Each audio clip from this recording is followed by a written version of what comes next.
Welcome to my channel SK knowledge class. दोस्तों, आज की इस वीडियो में आपको बताऊंगा द्विघात समीकरण का मूल ज्ञात करने। ठीक ना। सवाल कर रहा है द्विघात समीकरण का मूल निकाले। समीकरण दिया है 2x² माइनस 2√2x प्लस 1 बराबर 0। समीकरण क्या दिया है? समीकरण दिया है 2x² माइनस 2√2x प्लस 1 बराबर 0। इस समीकरण का मूल ज्ञात करना है, यानी x का मान निकालना है। तो हम लोग गुणनखंड करके भी मूल ज्ञात कर देते हैं, लेकिन इसमें रूट लगा हुआ है तो थोड़ा टफ होगा, यानी कि जल्दी टूटेगा नहीं। तो गुणनखंड विधि से नहीं करके इसे द्विघात सूत्र से तोड़ेंगे। ठीक ना। किसी तरीका से मूल ज्ञात करना है बस। तो हम लोग क्या करेंगे, सबसे पहले d निकालेंगे। d के बाद हम लोग जो है द्विघात सूत्र से इसको हल करेंगे। ठीक ना।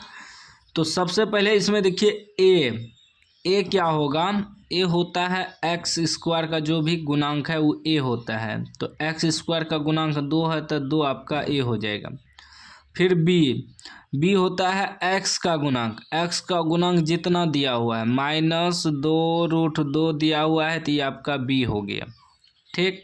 फिर लास्ट में होता है अचर पद c। अचर पद जितना दिया हुआ है लास्ट में 1 है तो 1, ये आपका c का मान हो गया। इस प्रकार लिख लेंगे। उसके बाद हमें निकालना है विवेचक यानी कि d ज्ञात करना है। तो d बराबर सूत्र होता है b² माइनस 4ac। ठीक ना। d बराबर सूत्र होता है b² माइनस 4ac। ठीक।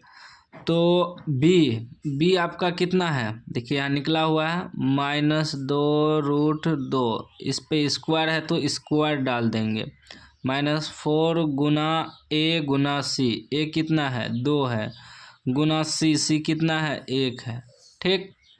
अभी क्या हो जाएगा, ये 2 का स्क्वायर 4 हो जाएगा और माइनस का स्क्वायर प्लस हो गया।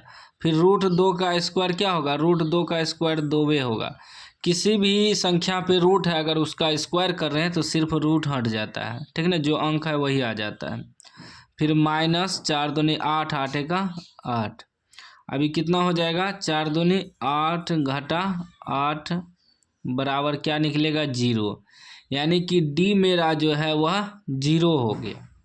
अब एक सूत्र होता है द्विघात सूत्र, यानी कि x बराबर, ठीक ना, गुणनखंड करते हैं उसमें भी x का मान निकलता है और द्विघात सूत्र से तोड़ेंगे तो उसमें भी x का मान निकलेगा। ठीक ना। सिर्फ मूल ज्ञात करना है। मूल का मतलब वही हुआ कि अल्फा बीटा का मान निकालना है। 2 मूल होता है द्विघात समीकरण का, अल्फा और बीटा। तो x बराबर सूत्र होता है -b प्लस माइनस √d/2a। इस सूत्र याद रखिएगा, इसी पे सारा सवाल बनता है। तो एक ये देखिए प्लस माइनस है तो एक बार प्लस वाला रखेंगे, एक बार माइनस वाला रखेंगे। तो पहले इसको बैठा लेते हैं। ठीक ना, बैठा लेते हैं हम। तो -b की जगह क्या है, तो -2√2 है। ठीक है ना। e माइनस और b के जगह -2√2 बैठा दिए। फिर क्या है, प्लस माइनस √d।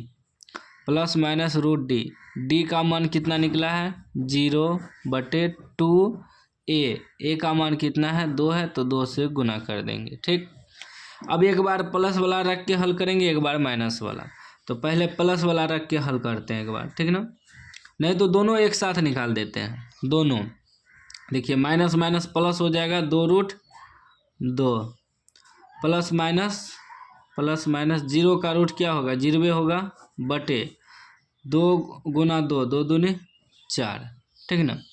अब आगे देखिए, ये हो जाएगा 2√2। 0 तो नहीं है, जुटेगा, हट गया, बटे 4 कटाइए तो 2 दूनी 4।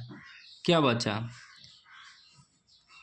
क्या बच गया आपका, ये बच गया 2√2। इसको भी कटा सकते हैं। रूट ई जैसे कि है ना, √2 को लिख सकते हैं √2 गुना √2, क्योंकि √2 गुना √2 2 हो जाएगा, गुना करेंगे तो एगो कट गया। अब क्या बच गया, ऊपर में नहीं कुछ तो 1 और नीचे में √2। ये आपका x का मान निकल गया। ठीक ना।